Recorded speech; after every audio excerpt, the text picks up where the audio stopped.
Hello everyone, good afternoon. Let's start our third section this afternoon. This is a follow-up section for the model develop. So let's welcome our first speaker, Chein-Jung Shiu. Thank you. Yeah, good afternoon.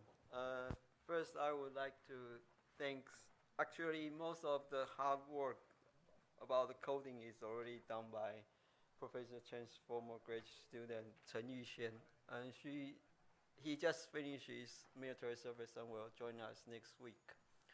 And also, a special thank to Jack. Probably Jack's still here. Actually, helped me.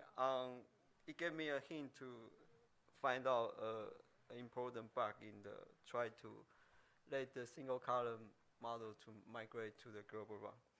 And today I will skip the part for the single column model testing. I was just talking about the global model, the simulation results. And conventionally, usually in the the global model, the cumulus parameterization, actually they just simply assume that part of the cloud mass is converted to the rain. So it's actually too simplified to do the microphysics simulation in the cumulus convection process. And also doing this way, actually, you cannot really treat the aerosol effect for the aerosol indirect effect. So you can see that most of the present global model, if they didn't include the microphysics or the aerosol cloud interaction into the cumulus parameterization, actually only looking at the stratiform cloud or the large scale stratiform cloud to see the aerosol indirect effect. So that's probably not the full picture for the indirect effect, I think. So the work I done actually is we try to follow the Song and Zhang. They actually put the Morrison and Gatman microphase scheme into the Zhang-Mafarans and the deep convection scheme of the say Zhang-Mafaran of the Chem5 model. In this paper, they actually put in the version is the 3.5. So here we actually more or less follow his work, but actually we got some difference in doing the microphysics part. For instance, actually they did not really deal with the rain accretion part of work. When they diagnose or for the rain mass, they got the prognostic. For the number, they actually use prognostic. And when they diagnose those rain amount, they just dump it to the ground. And here we actually include the terminal velocity to let the raindrop to fall down to the ground. And here, the microphysics use actually only the auto conversion and accretion part, also for the rainfall, the self-correction. And here the condensation actually is not deal with the conversion rate used by the JP's two-moment scheme. We actually only use those derived in the cumulus parameterization. So I will give you a brief on the similar research. There are, at least I just found there's two groups. One is led by Zhang Guangjun, I think, Dr. Zhang Guangjun's group, and they tried to do a single column model in the 3.5 I just mentioned, and later they put it into the global model. And also the Norman's team actually starting this research earlier than the Zhang's group, and they use the EChem model actually, and use the Ruckner's microphysics. And the Zhang's group later they published a paper in Journal of Climate that got the global similar result. And I think the Frank Lee's provide them the very valuable unclouded data to show that when you including the microphase in the cumulus parameterization, it actually improved the model scale in simulating the cloud liquid and cloud ice profile. And here I will show the the two results from the Zhang's group. And here I only talk about the GIS case, and this is control run, and this is for the when they're including the Morrison Gateman microphysics result. And you can see that over the red dash means the mid-latitude land, and the blue that is for the tropical ocean, and then the black line is for tropical land.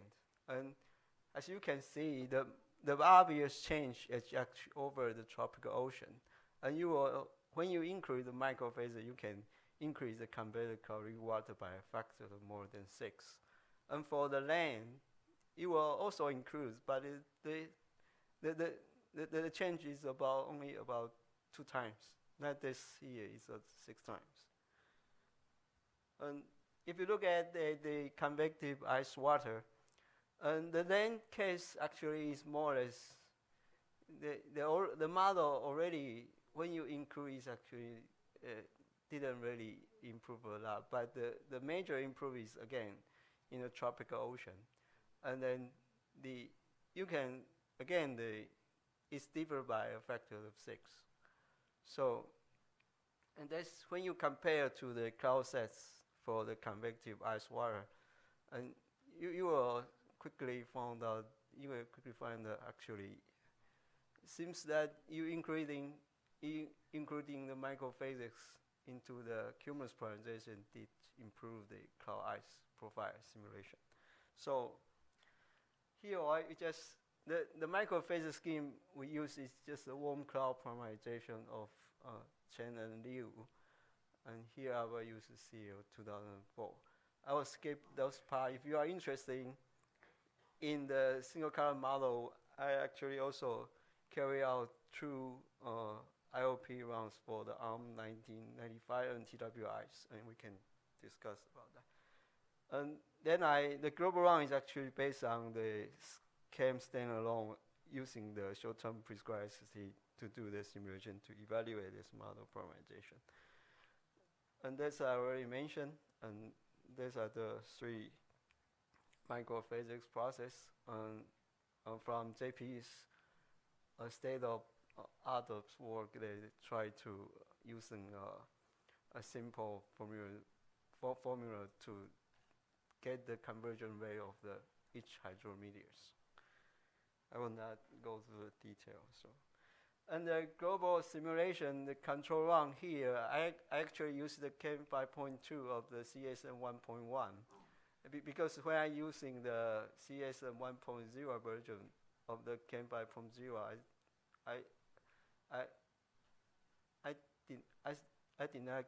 I cannot do the long-term simulation just for a few days, then it will cool down. So I shift to the 5.2. And the dynamic code chosen is the finite variant dicode, and is about 2-degree resolution in the horizontal. The default physics I use is the CAM 5.0. So the stratiform cloud is actually using the Morrison and Gateman, not the one we use in the deep convection scheme. The prescribed SST round. If you're familiar with the CSM, the CAM set is actually F2000. And I integrate I already finished the 12-year simulation yesterday, but I just using the years 2 to 6 to get the 5 years climatology to show the following figures. And the test run is the major difference is just I put those several warm cloud process for the convergence of the cloud mesh to the rain, in the Zhang-Mafran scheme of CAM 5.2. And here are the total rain rate for our test run and the control run and their difference. And this is also our test run from the GPCP. So you can see that the global average rate actually we seems predict much larger rain rate, especially over the tropical area. yeah, but both compared to the compared to the control run, still we get much greater rain rate. And if we only look at the convection part, still we will get much higher rain rate over the ocean area, but a slightly decrease over the land area. The ocean part is increased. And if I further plot this into the shallow and deep one, then this is mainly contributed by the shallow convection actually, not mainly from the deep. For the deep, some region is increased, but some region are increasing. And the major difference that after you doing such change in the model physics parameterization, you actually get lots of rain over the shallow, or not the stratiform rain over the tropical area.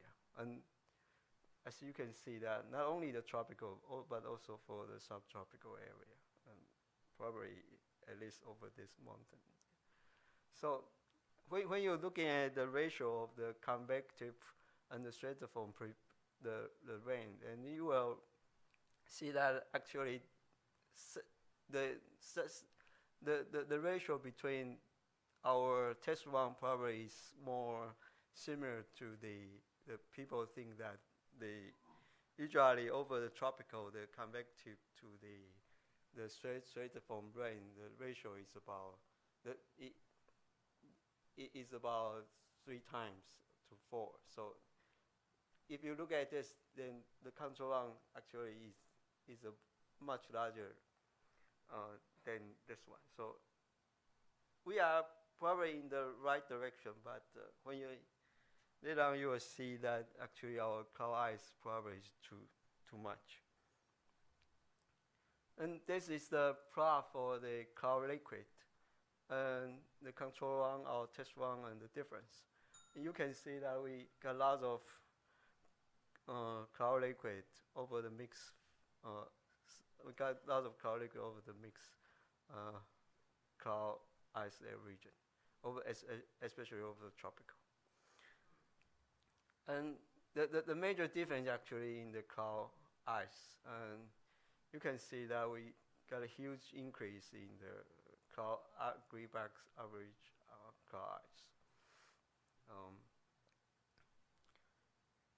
Yeah, then when you do the zone average for the total greenbacks cloud liquid water pass, and you can see that the increase over here is about 6 times. But when you look at the cloud ice, then it actually increase more than 10. So compared to the result I just shown from the Zhang's group, and probably the cloud ice is probably the way we doing, probably we overestimate the cloud ice. But I think we still need to collaborate with weighting, and probably Dr. Lee, Frank Lee, we can to see if we can. Actually, the model now we just simply implement the microphysics into it. We actually didn't do any adjustment or any tuning. And so, given the large increase in the cloud ice, and I didn't show the cloud effective rate, is actually the cloud ice effective rate is decreased a lot. So when you're looking at the top of the TLA short wave cloud forcing, and when you compare to the series simulation, we got a huge difference. Yeah, the difference is quite huge actually. Also for the long wave cloud forcing, it's look a little not that big, but if you turn into the bias, then it's still a huge bias. And I use this diagram to show that because the black dot is for the CAM 3.5, and the blue one is our test run, and then the green one is our test run. The blue dot is from the control run. So you can see that we actually doing for the ocean rain is actually not plotting here because it's kind of outline here. So we're not really doing good job on this. And also for the short wave cloud forcing, this one is here, and also for the two, there's a long wave cloud forcing. So the bias, when you compare to the observation for different observation or the reanalysis, then you can see that the short wave cloud forcing and the rainfall over the ocean, we still got lots of room to improve. So that's about my talk, and I think that include the microphysics can indeed increase the stratiform rain over the tropical and subtropical region. Yeah, many finding here are actually qualitative similar with the Song and Zhang, but if you include in the real value, then we think that our value is much greater than the observation, I think. Then we need to figure out the possible factor accounting for this bias. Then we need more observation, especially for not only for cloud ice, but also for the cloud liquid to constrain our simulation. And the next try is to extend this work to the shallow convection. Actually, the Andrew Gettleman's team, they are also doing this part. Then the next is that I think that we still need to consider the cloud ice scheme and try to include an update to JP's new expression in the near future. And that's my talk. Thank you very much for your attention. Thanks, Chein-Jung. We can have a couple questions. Yes, please. First, this is only for the updraft, right? I know some the John's scheme is only for the updraft. Yeah. Yeah. Yeah. So we did not really now try to distinguish between the updraft core and the they actually didn't get that. Yeah, that's one of the reasons needs the reading, because people think that up or down that is either only happening in the cloud. Yeah. Or not important to the microphysical conversion. I'm just trying to understand why this is such serious overestimation. And another how you estimate the super saturation?